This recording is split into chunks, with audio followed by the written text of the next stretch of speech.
हर हर महादेव, श्री शिवाय नमस्तुभ्यम। आप सभी लोगों का मेरे YouTube चैनल शिव जगत नियंता में हार्दिक स्वागत है। शिव के चरणों में कोटि नमन और वंदन करते हुए आज हम जानेंगे ज्योतिर्लिंगों की श्रृंखला में तीसरे ज्योतिर्लिंग महाकालेश्वर के बारे में। आप सब लोग जानते होंगे कि मध्य प्रदेश में शिप्रा नदी के किनारे उज्जैन नगरी बसी हुई है, जिसे इंद्रपुरी या अवंतिका भी कहा जाता है। इस अवंतिका नगरी में 7 सागर तीर्थ, 28 तीर्थ, 84 सिद्धलिंग, 25 से 30 के करीब शिवलिंग और अष्टभैरव तथा एकादश रुद्र स्थान व सैकड़ों देवी देवताओं के मंदिर आपको दर्शन करने के लिए मिलेंगे। यहाँ कई जलकुंड हैं, स्मारक भी हैं। रामायण के समय में सुग्रीव जी यहाँ पर आए थे। कृष्ण, बलराम और सुदामा तीनों ने यहाँ सांदीपनी आश्रम में रह करके अध्ययन भी किया था। अगर हम यह संस्कृत की नगरी है, आद्य नगरी है कह सकते हैं। बाण भट्ट का उपन्यास शूद्रक द्वारा विरचित मृच्छकटिकम या फिर प्रद्योत की जो राजकन्या थी वासवदत्ता और उदयन की प्रेम प्रसंग की जो रचनाएं हैं वो उज्जैन नगर से ही संबंधित है। इस पवित्र भूमि में हर प्रकार की, ये ज्ञान की नगरी है, कला की नगरी है, धर्म की नगरी है। यहाँ पर आपको हर चीजें बड़ी सरलता से उपलब्ध हो जाएंगी। राजा भर्तहरि के बारे में सुना होगा, नीति शतक जिन्होंने लिखा था, उनकी विरह कथा हो या फिर इस नगर में आपको प्रकृति के सौंदर्य का सभी कवियों और लेखकों के नाटकों में बड़ा सुंदर अनुपम चित्रण मिलेगा। यहाँ पर शिव के जो ज्योतिर्लिंग के स्थापित होने के पीछे कई कहानियां प्रचलित हैं। चलिए आइए इन कहानियों के बारे में जानते हैं। ऐसा कहा जाता है कि दूषण नाम का एक बड़ा अत्याचारी दैत्य था और वह दैत्य जितने संत जन थे, सीधे साधे लोग थे, शिव भक्त थे, उनको बड़ा सताता था। सब लोगों ने एकत्रित होकर शिव के कठिन तपस्या की, आराधना की। भोलेनाथ थोड़ी सी आराधना से ही प्रसन्न हो जाते हैं। वे प्रसन्न हुए और वहां आए, महाकाल के रूप में उन्होंने अवतार लिया और उस दूषण को मार भगाया, मार डाला। मार भगाया नहीं, मार डाला और वहीं स्थायी निवास करने लग गए। तब से वहां पर ज्योतिर्लिंग स्थापित हो गया। जहां स्वयं शिव स्थापित होते हैं वही ज्योतिर्लिंग कहलाता है।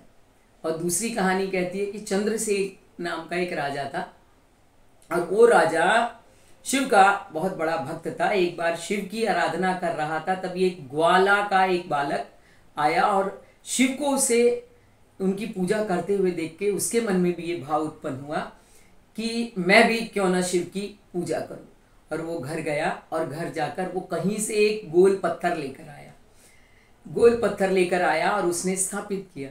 स्थापित करने के पश्चात आराधना प्रारंभ की। शिव शिव शिव का जाप करते करते करते वो बेसुध हो गया।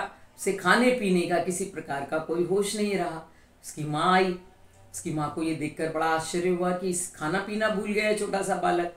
तो उसने क्या किया, वो गोल पत्थर उठाया और उठा करके कहीं बाहर फेंक दिया, किसी जगह फेंक दिया। वो लड़का, उसने देखा कि मेरे शिव को उठाकर उसकी माँ ने फेंक दिया है, तो वह जोर जोर से रोने लगा और भाग भाग करके वहां गया जहां उसके द्वारा वो शिव पत्थर फेंका गया था।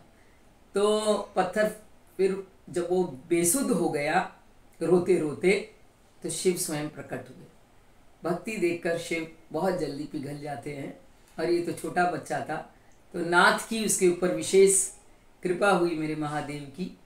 उन्होंने उसे फिर से होश में लेकर के आए और ये बात जब राजा चंद्रसेन के कानों में पड़ी तो वो वहाँ आए और जहाँ वो पत्थर उन्होंने फेंका था और वहाँ से निकाल करके शिव जहाँ से प्रकट हुए थे उस जगह को जब उन्होंने खोदा तो देखा वहाँ से सहस्त्रों ज्वालाएं, अग्नि की ज्वालाएं निकल रही हैं। और इन ज्वालाओं को देख करके उनके मन में वहाँ पर शिव का मंदिर स्थापित करने की, प्राण प्रतिष्ठा करने का विचार आया और उन्होंने वहाँ पर प्राण प्रतिष्ठा की।